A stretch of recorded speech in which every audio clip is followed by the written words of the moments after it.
कल हम लोग बात कर रहे थे ज्योमेट्रिकल आइसोमेरिज्म पे।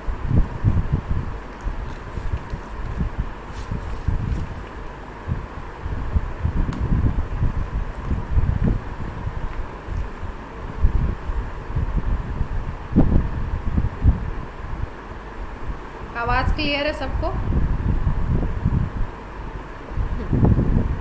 ज्योमेट्रिकल आइसोमेरिज्म की हमने बात करी थी। तो ज्योमेट्रिकल आइसोमेरिज्म में हमने बात की थी कि भाई ये एक कॉन्फ़िगरेशनल आइसोमेरिज्म है, और इस कॉन्फ़िगरेशनल आइसोमेरिज्म में क्या देखते हैं हम लोग, डबल बॉन्ड के अराउंड जो भी आपके ग्रुप्स होते हैं उनकी पोजीशंस को देखते हैं, और उसमें कंडीशंस ये होनी चाहिए। इसमें सबसे पहला जो टाइप देखा था, सबसे पहली जो वैरायटी देखने को मिलती है वो सिस ट्रांस मिलती है, और सिस ट्रांस की हमने कल बात की थी। इसको अगर और दूसरे तरीके से बोलें तो सिन और एंटी के फॉर्म में भी हम लोग देख सकते हैं इसको। सिन और एंटी के फॉर्म में अगर हम देखते हैं इसको, तो सिन का क्या मतलब होता है, सिन और एंटी हम देखते हैं ऑक्साइम्स के केस में। ये पहले भी आपको बता चुके हैं कि आपका एल्डिहाइड या कीटोन अगर हाइड्रोक्सिल एमीन NH2OH से रिएक्ट करता है तो बनाता है एल्डिहाइड, बनाता है एल्डोक्साइम, और कीटोन बनाता है कीटोक्साइम। एल्डिहाइड में फॉर्मेल्डिहाइड के अलावा सारे जो होते हैं वो दो तरीके के ऑक्साइड्स बनाते हैं। एक को हम बोलते हैं सिन, दूसरे को हम बोलते हैं एंटी, और ये एक दूसरे के क्या होते हैं, ज्योमेट्रिकल आइसोमर। सिन की कंडीशन कब आती है एल्डोक्साइम में, जब भी H और OH अगर आप यहाँ डबल बॉन्ड से कट करो तो H और OH अगर एक ही साइड होते हैं तो उसको बोलते हैं हम लोग सिन, और H और OH अगर अपोजिट साइड है, यहाँ बीच से अगर कट करो HOH अगर अपोजिट साइड में है तो उसको हम लोग बोलते हैं एंटी। इतनी बात सबको क्लियर है?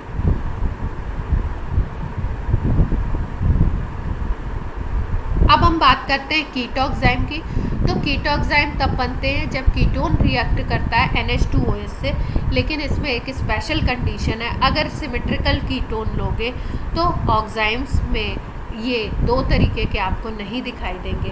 हमें इसके लिए स्पेशल कंडीशन है कि कीटोन कैसा होना चाहिए, अनसिमेट्रिकल। अनसिमेट्रिकल का मतलब है एक तरफ दूसरा ग्रुप लगा हो और एक तरफ दूसरा ग्रुप लगा हो। डिफरेंट ग्रुप अगर लगे हैं कीटोन में तब आपको जो ऑक्साइम्स मिलेंगे उसके 2 फॉर्म्स आपको देखने को मिलेंगे। अब कीटोक्साइम में हम लोग कैसे देखते हैं, अगर हमें कीटोक्साइम में देखना है इस फॉर्म को, तो सपोज CH3 है एक तरफ और एक तरफ C2H5 है और ये CO है, और किससे रिएक्ट करेगा कीटोक्साइम बनाने के लिए, NH2OH से, हाइड्रोक्सिल एमीन से। अगर हाइड्रोक्सिल एमीन से ये रिएक्ट करता है तो भाई ये वाला H और ये वाला O H2O बना लेंगे, H2O अलग हो जाएगा और बाकी ये ग्रुप अटैच हो जाएगा। अब इसको हम बोलेंगे कीटोक्साइम। ठीक है, ये जो कीटोक्साइम है ये कैसे मिलेगा, 2 फॉर्म्स में मिलेगा। एक को बोलेंगे हम सिन और दूसरे को बोलेंगे हम लोग एंटी। अब ये सिन और एंटी कैसे देखते हैं हम लोग, एक तरफ आपका हम लोग देखेंगे H2 और H देखेंगे, और दूसरी तरफ हम लोग देखेंगे इसमें जो ग्रुप लगा हुआ है इथाइल मिथाइल, और इसको हम देखेंगे अल्फ़ाबेटिकली, जो पहले आता है उसके अकॉर्डिंग और जो बाद में आता है। तो इथाइल और मिथाइल में अगर हम बात करें तो अल्फ़ाबेटिकली पहले कौन आएगा, इथाइल पहले आ जाएगा। तो अगर हम बात करें सिन की तो सिन हमें कैसा मिलेगा,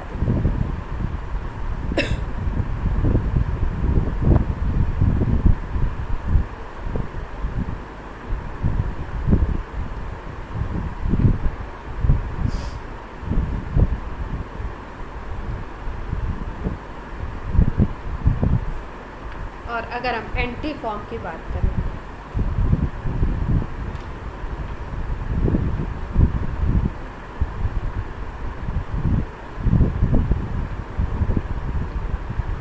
इसमें देखो आपका ये जो मिथाइल है और आपके OH है ये किस तरफ आपको दिखाई दे रहे हैं, सेम साइड, और यहाँ पे अगर देखो तो OH और आपका इथाइल है वो आपके सेम साइड दिख रहे हैं। ठीक है। तो इसमें क्या देखना है हमको कि OH और जो अल्फ़ाबेटिकली पहले आएगा, इथाइल पहले आ रहा है ना,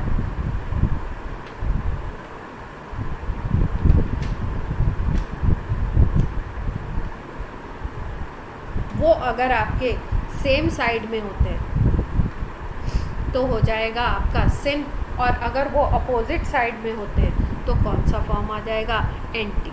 ये किसके लिए है, कीटॉक्साइड। क्लियर है बात। और कीटोन कैसा होना चाहिए, कीटोन की कंडीशन है, कीटोन होना चाहिए अनसिमेट्रिकल।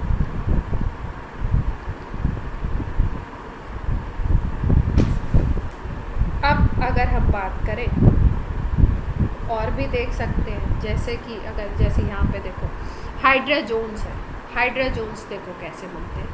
अगर हम लोग एल्डिहाइड की रिएक्शन कराते हैं, हाइड्रोजीन एक कंपाउंड होता है उससे, या हम लोग कराते हैं कीटोन से, तो हाइड्रोजोन्स बनते हैं। ठीक है, किसके हाइड्रोजोन बनेंगे, जो भी एल्डिहाइड होगा उसका हाइड्रोजोन, तो वो हाइड्रोजोन भी शो करते हैं आपके ज्योमेट्रिकल आइसोमेरिज्म। क्या होता है, RCHO ये एल्डिहाइड है, ये रिएक्ट करता है हाइड्रोजीन से, हाइड्रोजीन होता है NH2 NH2, तो इसका एक H2 ये ऑक्सीजन से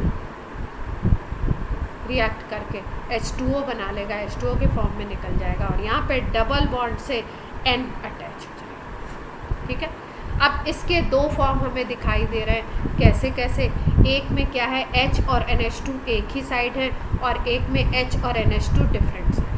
अगर H NH2 सेम साइड है तो आप सिन बोल सकते हो, H NH2 अगर डिफरेंट साइड है तो आप क्या बोल सकते हो, इसको एंटी।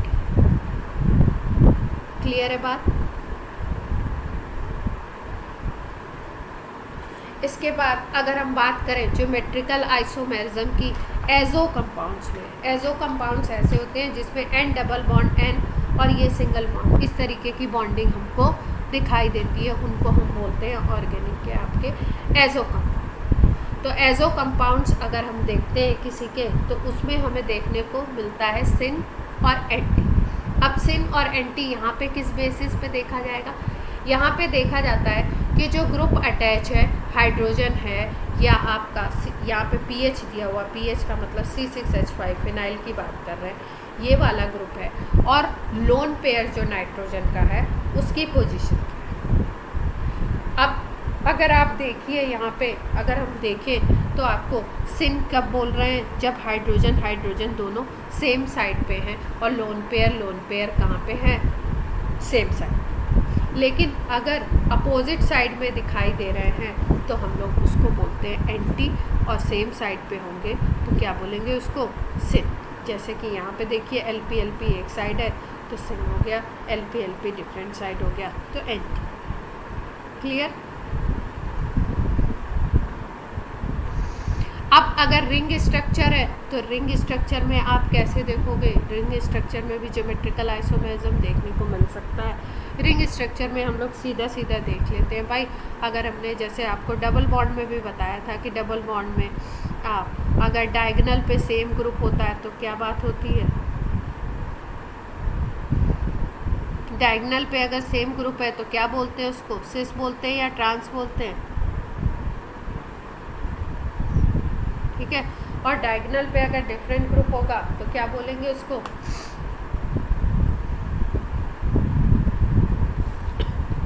तो ये वाला हो गया सिस, और ये वाला क्या हो गया, ट्रांस। क्लियर है इतनी बात। तो इसी तरीके से हम लोग यहाँ पे भी देख लेते हैं। अगर आपको ये जैसे मिथाइल ये दिखाई दे रहा है, ये हाइड्रोजन दिखाई दे रहा है, ये आपके डिफरेंट दिखाई दे रहे हैं इस तरीके से, तो ये आपका एक ऊपर की तरफ होगा, एक नीचे की तरफ होगा।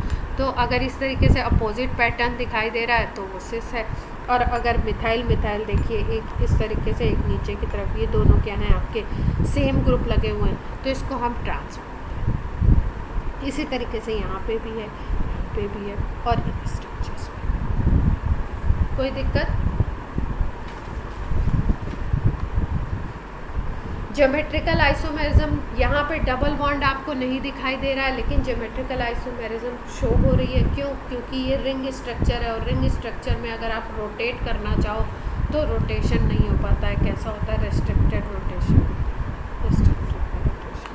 इसलिए क्या होता है, यहाँ पे भी हमको ज्योमेट्रिकल आइसोमेरिज्म देखने को मिल सकता है। अब अगर हम बात करें साइक्लोएल्कीन्स में डबल बॉन्ड के क्रॉस ज्योमेट्रिकल आइसोमेरिज्म, तो ये भी देखने को मिलती है, लेकिन इसमें कहाँ पे देखने को मिलेगा? साइक्लोएल्कीन में 8 कार्बन हो या इससे ज़्यादा कार्बन वाले कंपाउंड में ये आपको देखने को मिल सकता है, सिस और ट्रांस। तो अगर आप बात करो, जैसे यहाँ पे इसमें कितने कार्बन दिखाई दे रहे हैं आपको?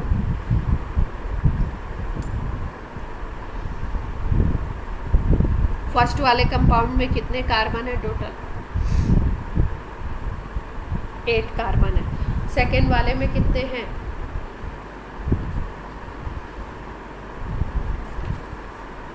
सेकेंड स्ट्रक्चर में कितने कार्बन दिखाई दे रहे हैं आपको?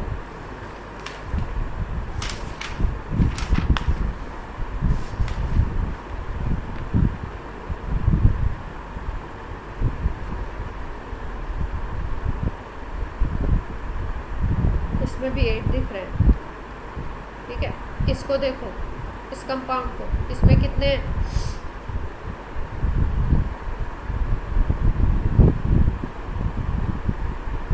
10 दिखाई दे रहे हैं। इसमें देखो,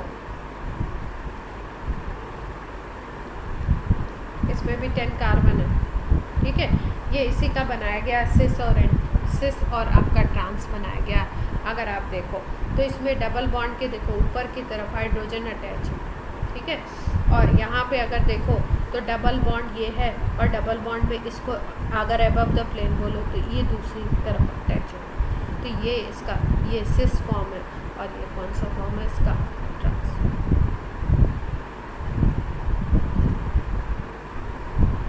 ठीक है। इसी तरीके से अगर 8 कार्बन की रिंग है, तो 8 कार्बन में अगर इसको देखो तो ये एक ही तरफ है, तो इसको हम लोग बोल सकते हैं क्या? Cis form. और अगर इसको बोले तो इसको हम लोग बोल सकते हैं क्या? ट्रांस।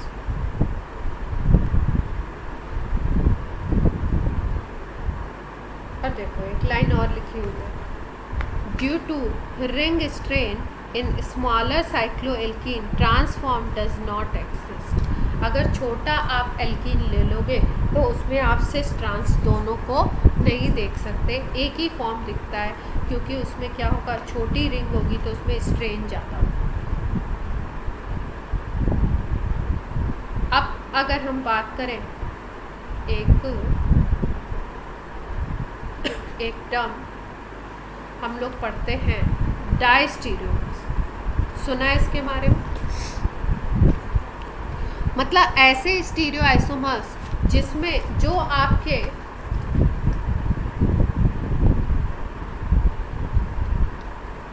मिरर इमेज भी नहीं होंगे और एक दूसरे के ऊपर सुपर इम्पोजेबल भी नहीं है। देखो जैसे ये एक पहला फॉर्म है, ये दूसरा फॉर्म है, अगर हम इसको बोलें तो इसको हम लोग क्या बोलते हैं? ट्रांस और सिस। ज्योमेट्रिकल में इसको क्या बोलते हैं? इसको बोलते हैं हम लोग ट्रांस, और इसको हम लोग क्या बोलते हैं? सिस बोलते हैं। तो अगर ट्रांस और सिस को ऑब्जर्व करो आप, तो क्या देखते हो कि ये दोनों एक दूसरे के मिरर इमेज हैं क्या?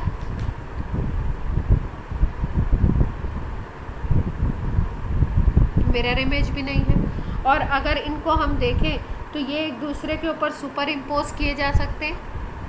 भाई यहाँ पे अगर देखो तो Cl है, यहाँ पे देखो तो Cl है, ठीक है बात। यहाँ पे देखो तो H है, यहाँ पे देखो तो H है, ठीक है। हाफ पार्ट तो कर सकते हैं, पर हाफ पार्ट में यहाँ पे H है और यहाँ पे Cl आ गया, तो एक दूसरे के ऊपर उठा के अगर आप रखोगे तो ये एक दूसरे को ओवरलैप करेगा क्या? पूरे तरीके से कम्प्लीटली कवर करेगा? नहीं करेगा। तो ना तो ये मिरर इमेज है और ना ही क्या है, ये एक दूसरे के ऊपर सुपर इम्पोजेबल है। तो ऐसे कोई भी स्टीरियो आइसोमर्स जो ना तो मिरर इमेज होते हैं और ना ही सुपर इम्पोजेबल होते हैं, उनको हम बोलते हैं डायस्टीरियोमर्स। क्लियर है बात?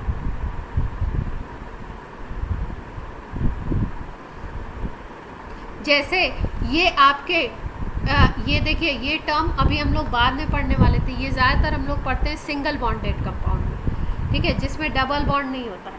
लेकिन ऐसा कोई डबल बॉन्ड वाला कंपाउंड जिसमें हमें इस तरीके की चीज़ मिले, जो मिरर इमेज भी नहीं हो और सुपर इम्पोजेबल भी नहीं हो, तो उसको हम लोग ज्योमेट्रिकल आइसोमर भी बोलते हैं और उसको हम लोग डायस्टीरियोमर्स भी बोल सकते हैं। जैसे अगर सिंगल बॉन्डेड की बात करूँ तो उसमें भी हम डायस्टीरियोमर्स की बात कर सकते हैं।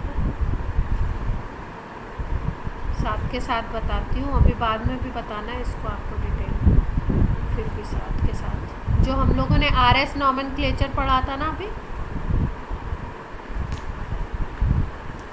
उसमें देखो जैसे 2-3 कंपाउंड के एग्जांपल हमने ये ज्योमेट्रिकल नहीं है, ये आपको मैं बता रही हूँ डायस्टीरियोमर। जैसे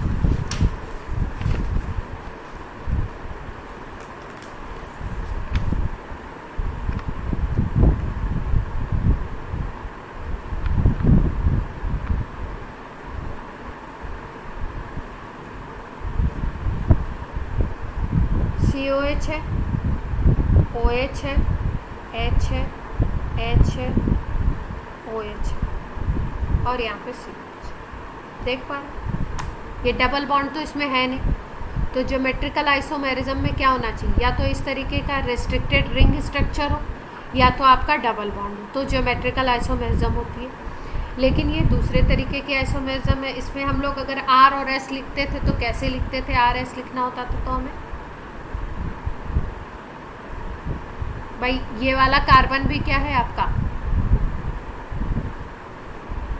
ये कार्बन भी अगर बात करो तो कायरल है और ये वाला कार्बन भी अगर बात करो तो कायरल है। दोनों कार्बन के लिए अगर हम लोग लिखें इसको, अगर हम एक कंपाउंड को A नाम दे दें, दोनों कार्बन के लिए अगर हम लोग RS कॉन्फ़िगरेशन लिखें तो इसके लिए अगर लिखते हो तो प्रायोरिटी किसको दोगे? इसको दोगे ना, OH को। पहले एटम को पहले चेक करते हैं ना, तो पहले एटम को जब चेक करोगे तो एक ये ग्रुप, एक ये ग्रुप, एक ये वाला ग्रुप और एक ये पूरा बड़ा वाला ग्रुप जिसमें कार्बन। तो आप सबसे पहले देखोगे ये ऑक्सीजन को फर्स्ट प्रायोरिटी दे दी, फिर उसके बाद फोर्थ प्रायोरिटी तो आप इसको ही दोगे, हाइड्रोजन को। अब यहाँ पे कार्बन और ये वाला कार्बन, अगर इन दोनों कार्बन को आपको कंपेयर करना है तो आप देखोगे कि यहाँ पे C के साथ O लगा हुआ है और यहाँ पर C के साथ क्या लगा हुआ है आपका, C के साथ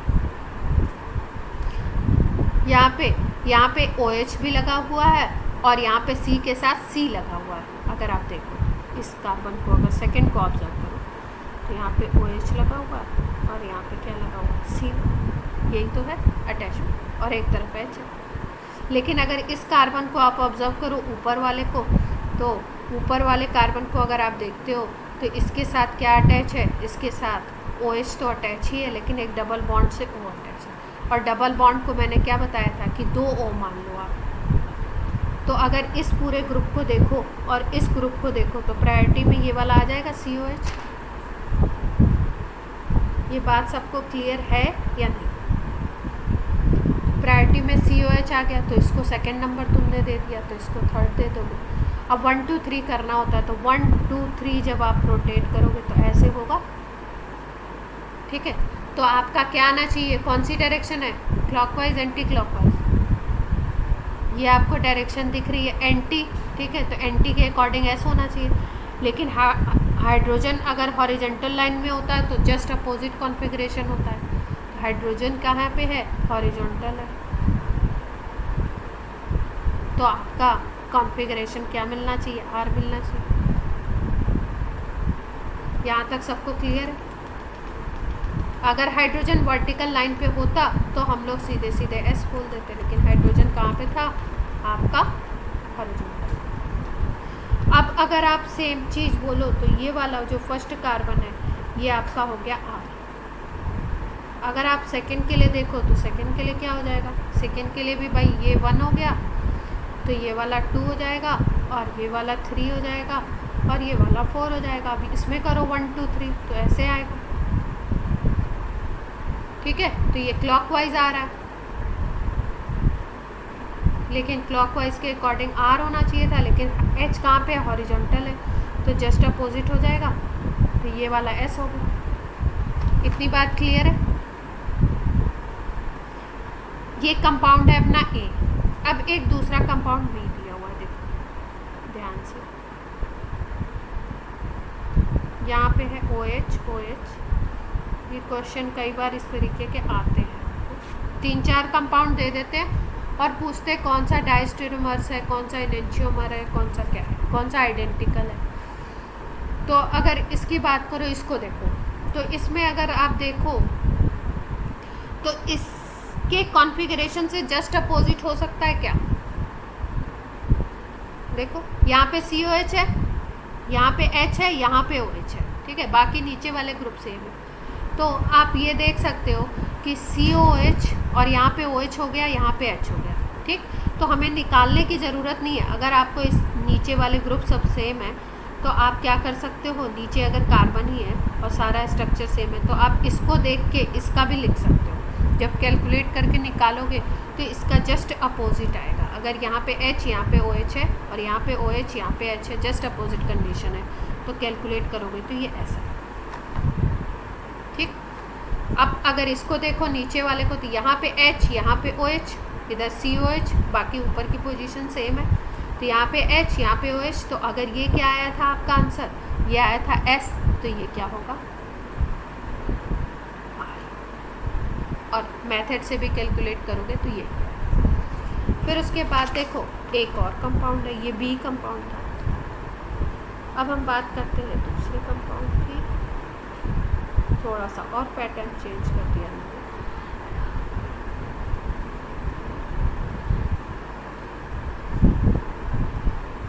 ऊपर नीचे तो सेम टू सेम है।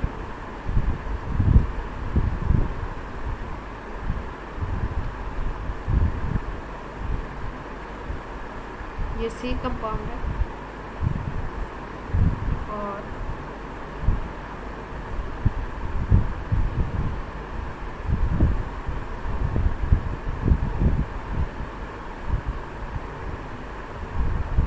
अब देखो इसको देखो, यहाँ OH, यहाँ पे H, ये COH, तो ये S आ जाएगा क्या? ऊपर की पूरा स्ट्रक्चर इसकी तरीके का ही दिख रहा है, यस और नो? अगर आपको ऐसे नहीं समझ आ रहा तो रूल से भी करके देख सकते हो, जो रूल बताया आपका प्रायोरिटी। नीचे वाले को देखो, तो नीचे वाला इससे सिमिलर दिख रहा है, H OH H OH, बाकी COH, तो ये आपका इससे सिमिलर है, तो यहाँ पे कौन सा आया था, R आया था, तो ये भी R हो जाएगा, ये वाला, ये का। फिर इसको फोर्थ कंपाउंड को देख लो, ये D कंपाउंड है, इसको देख लो। इसमें अगर देखो तो ये पहले वाले से सिमिलर आ रहा है, COH H OH COH H OH, तो ये वाला कौन सा होगा, R हो जाएगा।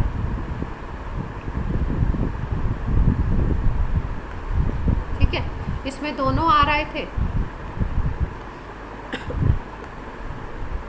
H OH,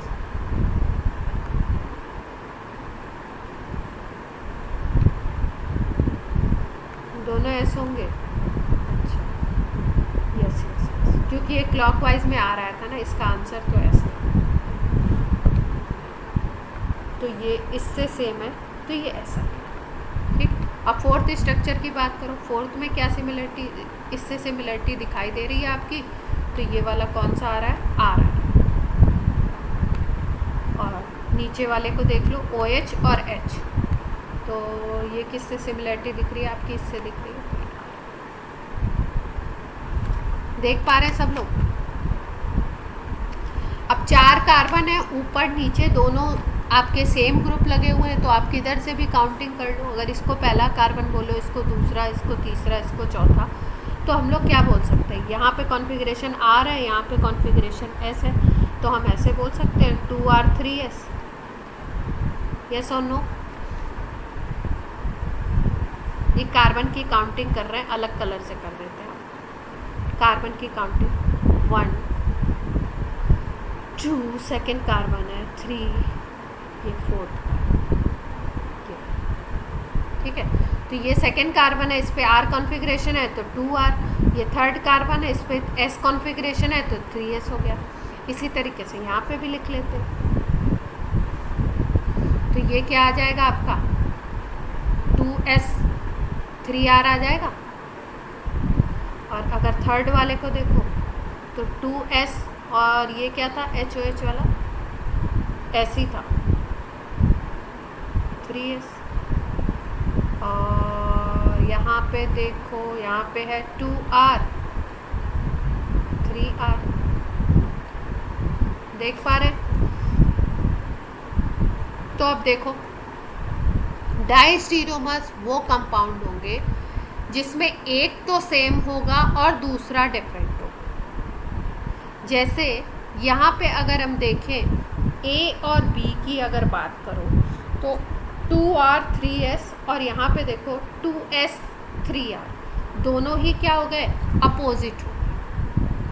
अब अगर A और C को देखो तुम तो यहाँ पे 2R 3S और यहाँ पे क्या है 2S 3S, तो एक सेम दिखाई दे रहा है इसमें।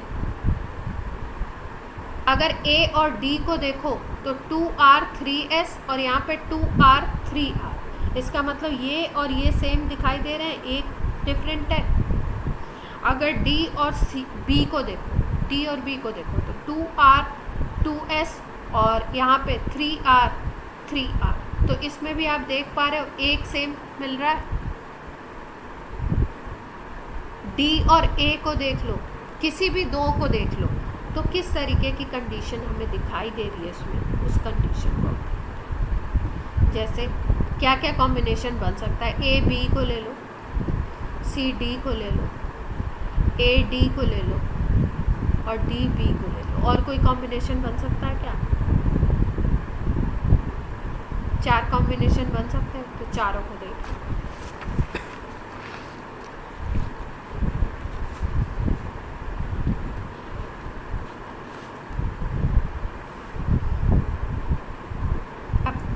हम लोग देखते हैं C और D को। तो C आपका दिखाई दे रहा है 2S और 3S और D दिख रहा है हमारा 2R और 3R। इसमें देखो ये दोनों चीज़ें अपोजिट हो गई,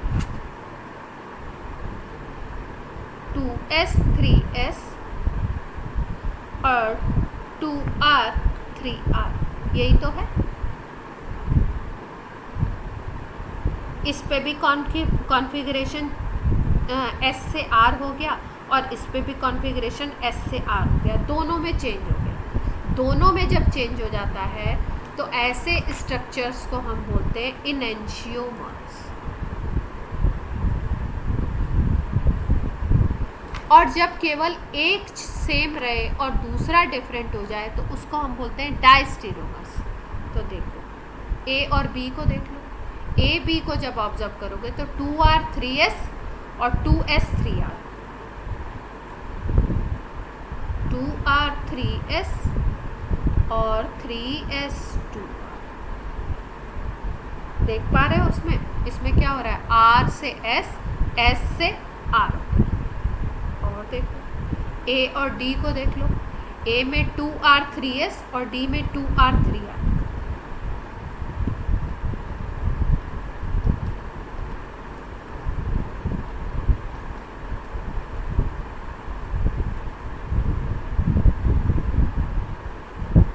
ये B क्यों लिख दिया मैंने, किसको लिखना था, BD लिखना था क्या, BD। B और D को देखो, B है 2S 3R और D है 2R 3R, 2S 3R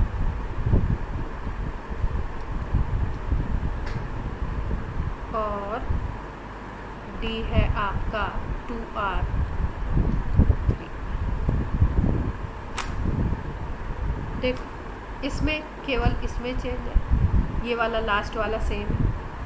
इसमें अगर देखो आप तो C और D में देखो तो 2S 2R बन गया और 3S क्या बन गया, 3R बन गया। जिसमें दोनों में चेंज हो गया वो इनेंशियोमर बन गया। फिर 2R 3S 2R 3R, तो किस में चेंज है, केवल इसमें चेंज। देख पा रहे हैं।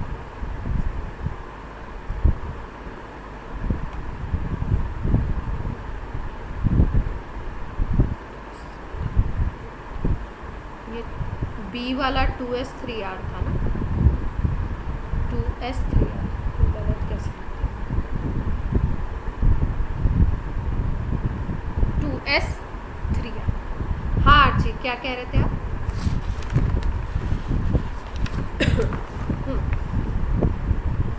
2s3r, इसको ये इंडिविजुअली तो सब एक दूसरे के आइसोमर्स हैं भाई, मॉलिक्यूलर फॉर्मूला सेम है, स्पेशल अरेंजमेंट डिफरेंट है, लेकिन उसमें भी कुछ को हम बोलेंगे इनेंशियोमर और कुछ को हम लोग क्या बोलेंगे, डायस्टीरियोमर्स। तो जिसमें आपका ए एंड सी को अगर देख लो, ए एंड डी को देख लो, ए एंड सी का कॉम्बिनेशन नहीं लिखा है, ए एंड डी को देखो तो 2r 3s था और यहाँ पे 2r 3r हो गया, एक डिफरेंट हो रहा है, तो इसको हम बोलते हैं डायस्टीरियोमर्स। ए और सी को देखो तो ए आपका है 2r 3s और सी आपका था 2s 3s, यही तो था। तो इसमें भी देखो अगर, तो आपका एक तो सेम रहता है और दूसरा क्या हो रहा है, जस्ट रिवर्स हो रहा है कॉन्फ़िगरेशन, तो इसको भी हम क्या बोलेंगे, डायस्टीरियोमर्स। आइसोमर्स सारे ही हैं, लेकिन ये इनेंशियोमर है जिसमें दोनों रिवर्स हो रहे हैं, और जिसमें एक सेम रहता है दूसरा कॉन्फ़िगरेशन रिवर्स होता है दूसरे कार्बन पे, उसको हम बोलते हैं डायस्टीरियोमर्स। अब अगर बी और डी को देखो तो बी और डी में भी आपका एक तो सेम रह रहा है, 3r सेम रह रहा है, और ये वाले का 2s से 2r हो जा रहा है, तो ये भी क्या बोला जाएगा,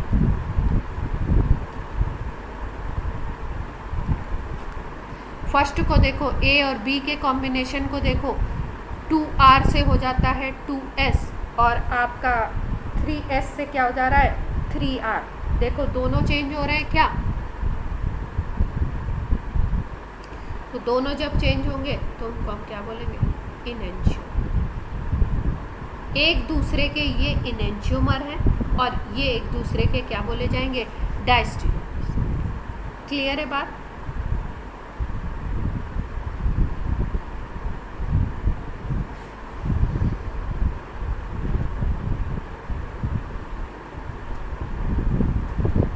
जो चीज़ इनेंशियोमर है जिसमें कॉन्फ़िगरेशन चेंज हुआ है, जैसे सी और डी की हमने बात करी, जो इनेंशियोमर है उसको अगर ध्यान से आप देखो, सी और डी को ध्यान से देखो, तो सी और डी एक दूसरे के मिरर इमेज हैं क्या,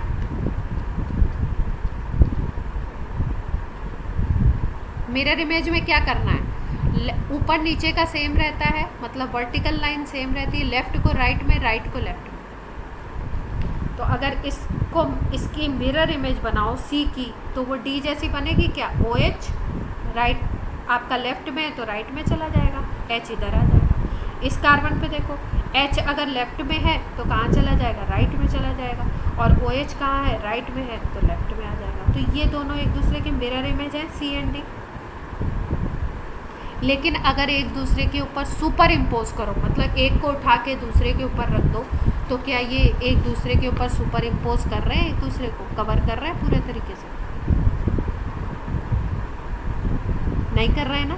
तो इसका मतलब जो इनेंशियोमर होते हैं वो एक दूसरे के मिरर इमेज तो होते हैं, लेकिन एक दूसरे को सुपर इम्पोज नहीं करते।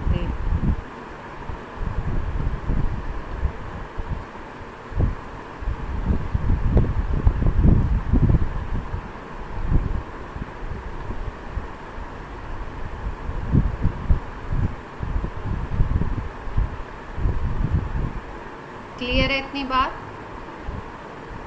और डायस्टीरियोमर्स जो होंगे वो ना तो सुपर इम्पोज करेंगे और ना ही एक दूसरे की मिरर इमेज होंगे। इन दोनों स्ट्रक्चर को देखो, या इसमें कोई भी दो को देख लो जिनको हम डायस्टीरियोमर्स बोल रहे हैं। जैसे हमने बोला ए एंड डी को डायस्टीरियोमर्स, तो ए एंड डी को अगर डायस्टीरियोमर्स बोल रहे हो आप, तो ए एंड डी को देख लो, ए ये वाला है और डी ये वाला, ये एक दूसरे की मिरर इमेज है।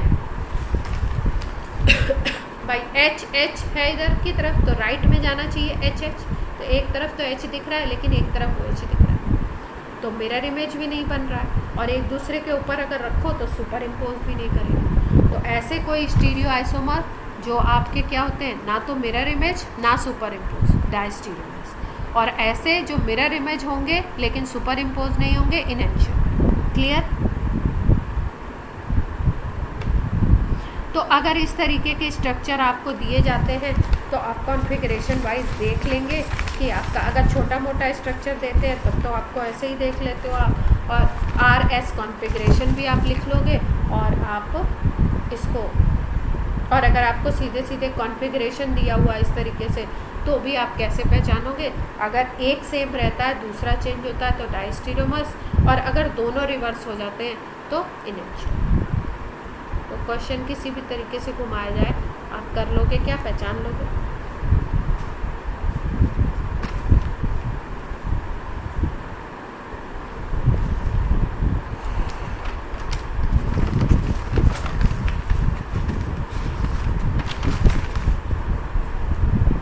टाइम बोलिए जरा आप लोग, टाइम क्या हो रहा है?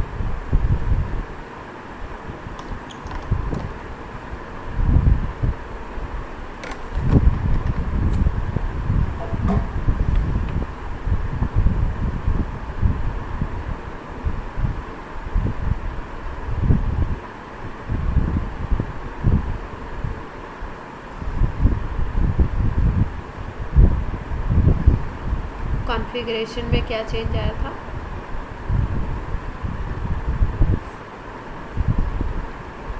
बोथ कार्बन पे क्या होना चाहिए? इनेंशियोमर में रिवर्स होना चाहिए। और अगर हम डायस्टीरियोमर्स की बात करें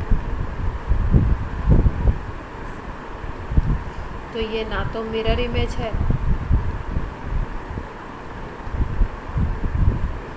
और ना ही आपका सुपर इम्पोज हो रहा है,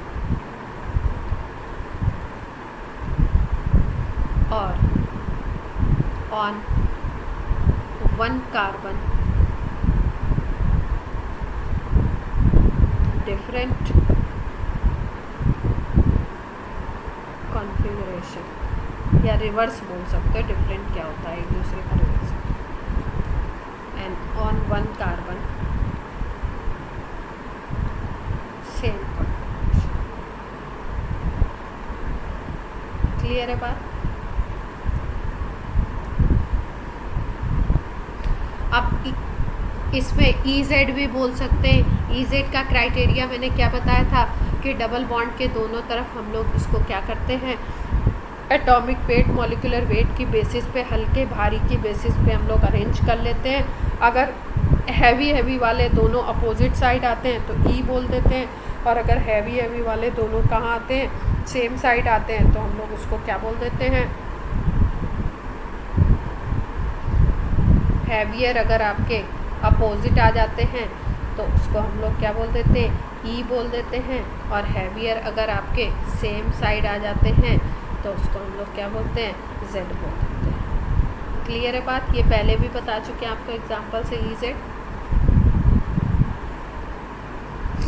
तो ज़्यादा टाइम इसमें खर्च ना करें हम लोग। ये जितने भी आपको RS कॉन्फ़िगरेशन के रूल्स बताए गए थे, वो जितने भी रूल्स हैं CIP बोलते हैं उनको, ये सीनियरिटी ग्रुप को डिसाइड करने के लिए होते हैं। किसकी बेसिस पे करते हैं? एटॉमिक नंबर की बेसिस पे करते हैं। लेकिन अगर आइसोटोप आ जाता है तो आइसोटोप के एटॉमिक नंबर सेम होते हैं, तो वहाँ पे हम एटॉमिक वेट को देख लेते हैं।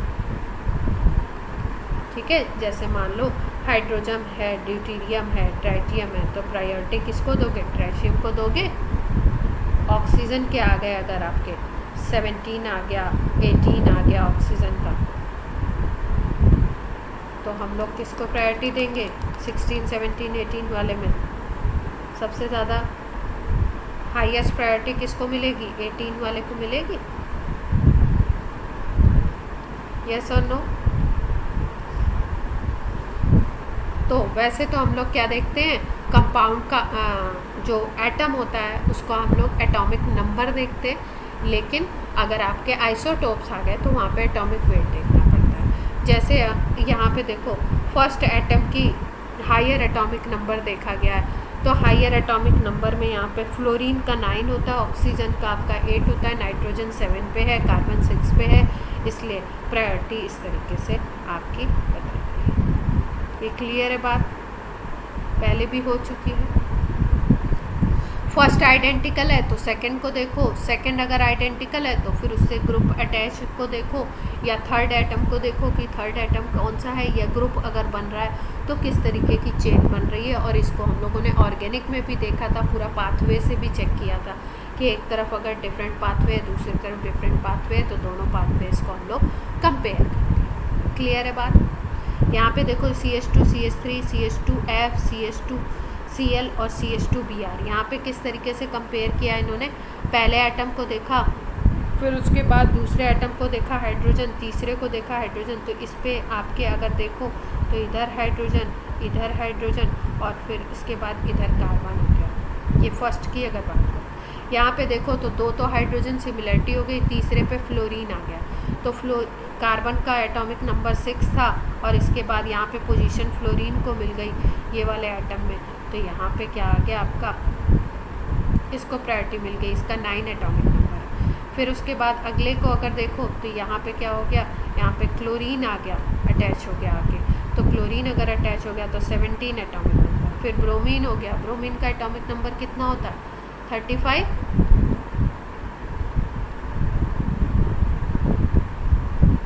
ठीक है, तो यहाँ पे इस तरीके से प्रायोरिटी दी जाती है। आइसोटोप में लिखा है heavier isotope, group has unsaturation then hypothetical equivalent is drawn. ये आपको जो बताया था, हाइपोथेटिकल स्ट्रक्चर बनाना पड़ता है हमको। जैसे कहीं पे अगर ट्रिपल बॉन्ड है तो उससे 3 कार्बन अटैच करा दो, कहीं पे डबल बॉन्ड है तो 2 कार्बन अटैच करा के देखो, और फिर उसके बाद उसके अकॉर्डिंग हम लोगों को क्या करना पड़ता है, उसके अकॉर्डिंग हम लोगों को सीनियरिटी चेक करनी पड़ती है। इसके एग्जाम्पल्स आपको करवा चुके हैं। यहाँ पे देखो bond pair is always senior then lone pair. ऐसे स्ट्रक्चर्स में अगर आपको सीनियरिटी और वो देखना है तो बॉन्ड पेयर को हमको क्या करना है, ज़्यादा सीनियरिटी देनी है लोन पेयर के कंपैरिजन।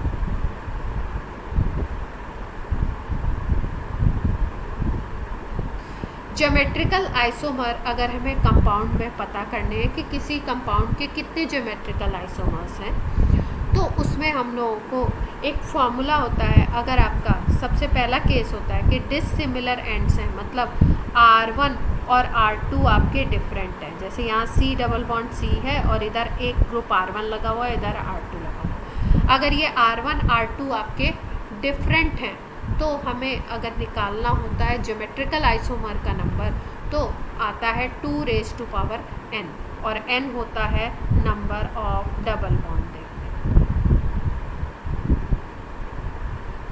ठीक है, जैसे अगर इस कंपाउंड की बात करो तो इस कंपाउंड में आपके नंबर ऑफ डबल बॉन्ड कितने दिखाई दे रहे हैं आपको। यहाँ पे देखो इस डबल बॉन्ड के इस तरफ अगर देखो तो ये ग्रुप लगा हुआ है CH3CH5 और इस तरफ देखो अगर तो CH3 लगा हुआ है। दोनों ग्रुप इधर इधर डिफरेंट हो गए और एंड्स वाले, और हमने देख लिया डबल बॉन्ड का नंबर 2 है। तो अगर यहाँ पे ज्योमेट्रिकल आइसोमर हम बोलें तो 2⁻n हो जाएगा, 2⁻2 हो जाएगा। तो कितने आने चाहिए, यही सॉल्व करके बताया और इनके स्ट्रक्चर को लिख के बताया सिस ट्रांसफॉर्म्स में। इसके बाद अगर सिमिलर एंड्स हैं और even number of stereo centres हैं, देखो मतलब ये R1 और R2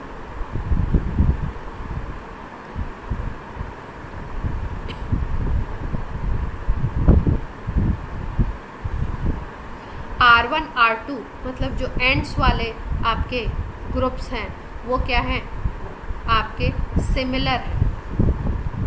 मतलब R1 R2 ना बोलो आप बोल दो RR बोल दो।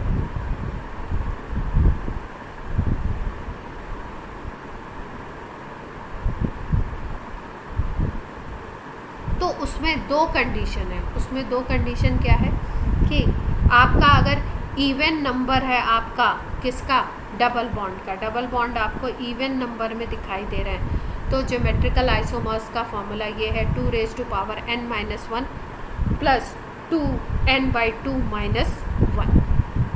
ठीक है, और अगर आपको दिखाई देते हैं कंपाउंड्स में सिमिलर एंड्स तो हैं लेकिन odd number of stereo centre है। मतलब क्या है कि डबल बॉन्ड का नंबर ऑड है। जैसे यहाँ पे देखो पहला, दूसरा, तीसरा, 3 डबल बॉन्ड दिखाई दे रहे हैं,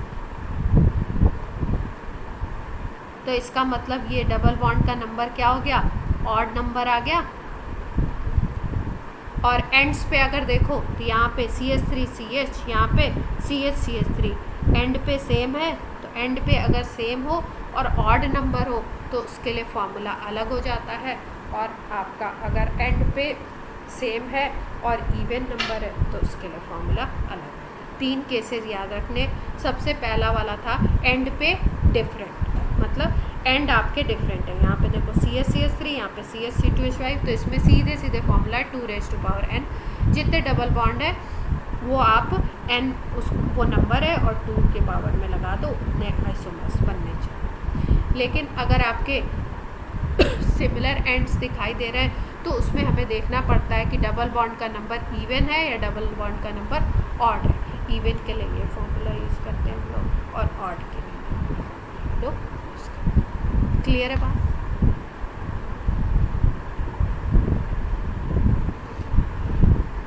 अब इसके बाद अगर हम बात करें physical properties of geometrical isomer, सबसे ज़्यादा इसमें पूछा जाता है डाइपोल मोमेंट।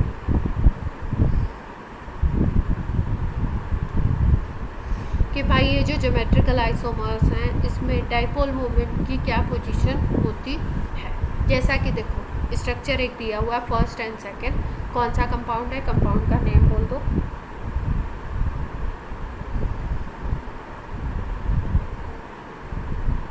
IUPAC नेम बोल दो कंपाउंड।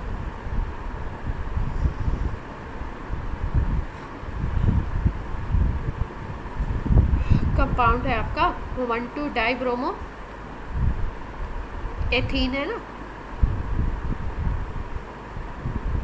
एल्केनी तो है। तो अगर आप देखो पहले वाले को देखो तो आपका पहला कौन सा आइसोमर है, सिस है या ट्रांस है? फर्स्ट सिस है, डायगोनल पे डिफरेंट है। और दूसरा वाला कौन सा है, ट्रांस है। अब डाइपोल कैसे बनेंगे? देखो डाइपोल बनता है आपका पॉजिटिव पोल, निगेटिव पोल बनना चाहिए। तो अगर आप देखो तो ब्रोमीन और कार्बन में इलेक्ट्रोनिगेटिविटी आपकी, एक को कंपेयर करके देख लेते हैं, फिर उसके बाद हम लोग का यहाँ पे लिखा हुआ है, एक को कंपेयर किया है स्ट्रक्चर कि हम लोग इसको करेंगे।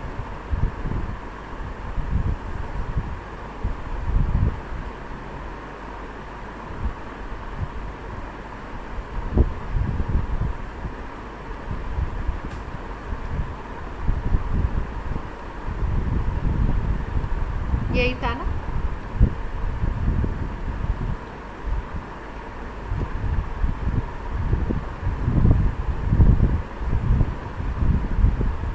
डायगोनल पे सेम हो गए तो कौन सा बन गया, ट्रांस बन गया। डायगोनल पे डिफरेंट हो गए तो कौन सा बन गया, सिस। ठीक है, अब हम लोग देखते हैं डाइपोल मोमेंट को कैसे कंपेयर कर सकते हैं। तो डाइपोल मोमेंट में आपको ये तो बात पता होगी कि पॉजिटिव पोल कौन बनता है, जिसकी इलेक्ट्रोनिगेटिविटी लेस होगी, मोर लेस होगी। निगेटिव पोल कौन बनता है, जिसका इलेक्ट्रोनिगेटिविटी ज़्यादा होगा। ठीक है, तो अब इसमें देखते हैं हम लोग। कार्बन और ब्रोमीन में अगर देखो तो इसकी इलेक्ट्रोनिगेटिविटी हाई है तो ये निगेटिव पोल बनेगा और कार्बन कैसा बन जाएगा, पॉजिटिव। कार्बन और ब्रोमीन में देखो यहाँ पे भी सेम कंडीशन आपको दिखाई दे रही है। कार्बन और हाइड्रोजन में देखो कौन बनेगा, किसकी इलेक्ट्रोनिगेटिविटी ज़्यादा है, कार्बन की ज़्यादा इलेक्ट्रोनिगेटिविटी।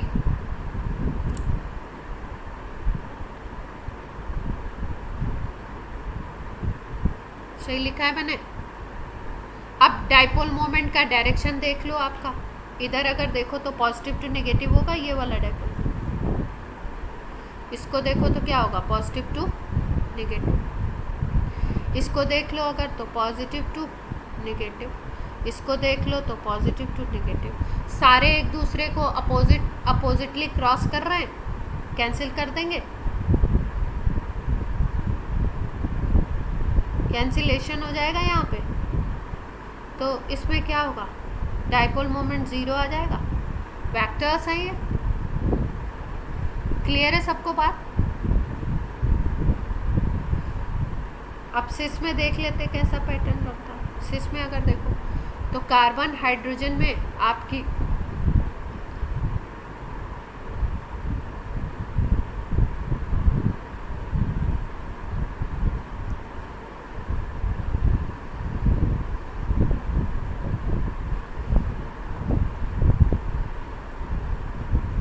और कार्बन और ब्रोमीन में कौन हो गया, ये निगेटिव,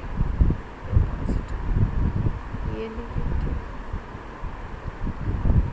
यहाँ पे डाइपोल मोमेंट कैसा बना, इधर की तरफ बना, यहाँ पे देखो इधर की तरफ बन गया, इधर देखो पॉजिटिव टू निगेटिव, इधर बन गया, इधर देखो पॉजिटिव टू निगेटिव, इधर। तो अब आप डायरेक्शन देखो, इधर इस डायरेक्शन में अप्रॉक्स जा रहा है, ये भी इधर जा रहा है, इधर देखो इधर इस डायरेक्शन में जा रहा है, इस डायरेक्शन में जा रहा है। तो कुछ डाइपोल ऐसे होंगे, कुछ ऐसे होंगे, कुछ एंगल होगा, ऐसा इतना सिंपल नहीं है, ठीक है। लेकिन अप्रॉक्स अगर देखो तो नेट डाइपोल मोमेंट कुछ इधर की डायरेक्शन में है। यस और नो, नॉट ज़ीरो होगा।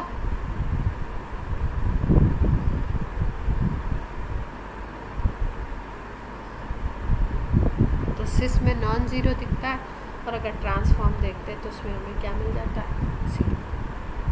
क्लियर।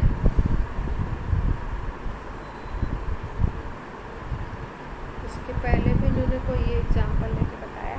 अब डाइपोल मोमेंट की तो बात हो गई भाई। ये वाला आपका था कौन सा फॉर्म है, ये सिस है, ट्रांस है।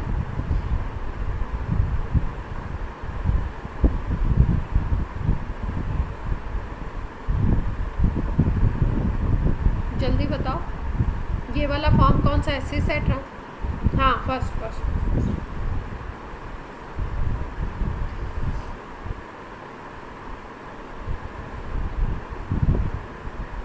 और ये वाला कौन सा है, सिस। ठीक है। तो डाइपोल मोमेंट अगर हम बात करें, यहाँ पे देखो फर्स्ट का ज़्यादा दिया हुआ है, सेकंड का कम है, देख पा रहे हो।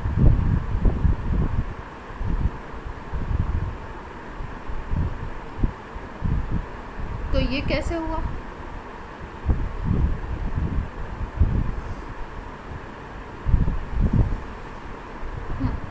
देखो ये तो आपके कैंसिल आउट कर देंगे, है ना। यहाँ पे Br और CH3 अटैच हो गए, और यहाँ पे देखो अगर आप देखो तो CH3 और इधर H वाले हैं और इधर Br वाले हैं। तो नेट अगर यहाँ पे देखो तो कैसे,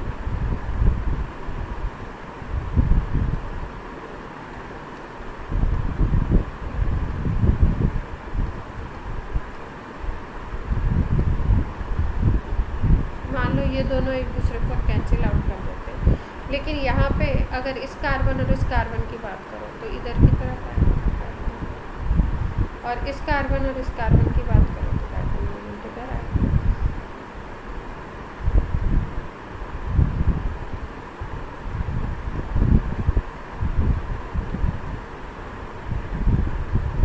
ठीक है, तो नेट कुछ बनेगा। और अगर इसमें देखते हैं ये वाले स्ट्रक्चर में, तो एक डाइपोल मोमेंट आपका इस तरफ बन रहा है, एक डाइपोल मोमेंट उसके अगर आप देखो तो अपोजिट में बन रहा है। तो इनके एक दूसरे को कैंसिल आउट करने के कुछ चांसेस हैं। तो इसलिए क्या होगा, यहाँ पे अगर हम देखें तो यहाँ पे नेट ओवरऑल में ज़्यादा हो जाएगा, तो फर्स्ट का ज़्यादा है, सेकेंड का कम है। अब अगर बॉइलिंग पॉइंट को देखो तो बॉइलिंग पॉइंट में क्या देखते हैं हम लोग,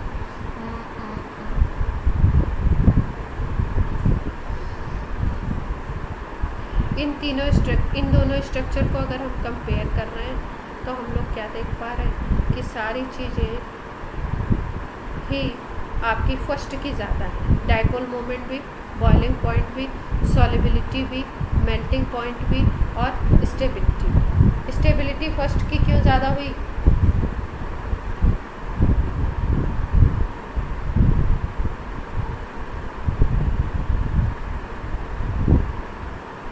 कोई बताना चाहेगा।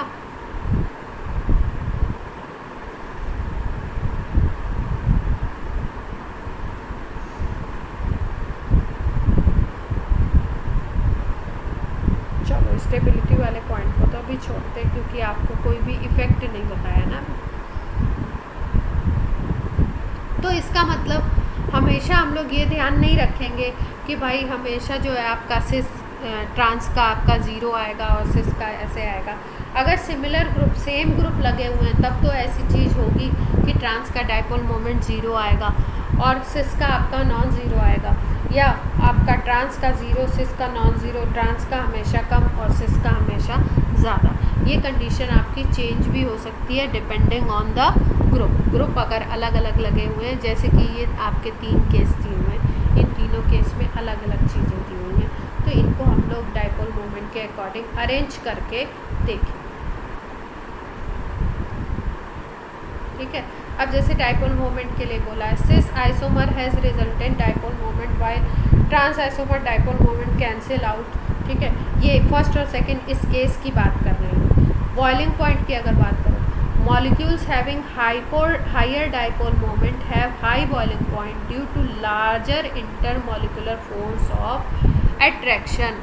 इसमें डाइपोल मोमेंट ज़्यादा है जिसमें उसका बॉइलिंग पॉइंट ज़्यादा है, क्योंकि इसमें क्या है, इंटरमोलिकुलर फोर्स ऑफ अट्रैक्शन ज़्यादा लगेगा। ठीक है, क्योंकि पॉजिटिव पोल नेगेटिव पोल एक तरफ बन जाएंगे क्या।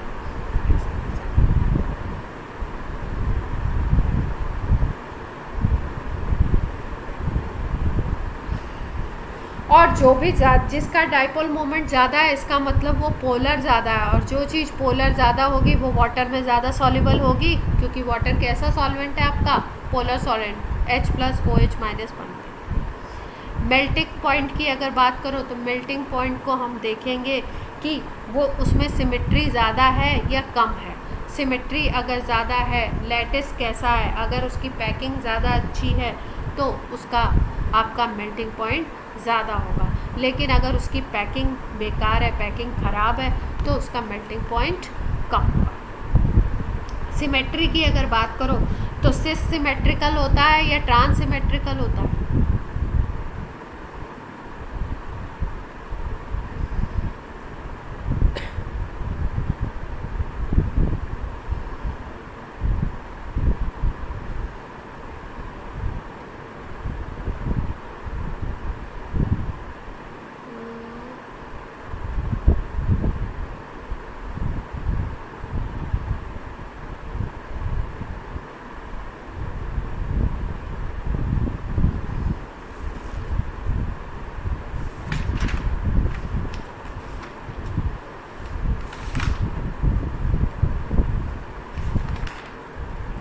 ज्योमेट्रिकल आइसोमेरिज्म आपकी पूरी ख़त्म हो गई है।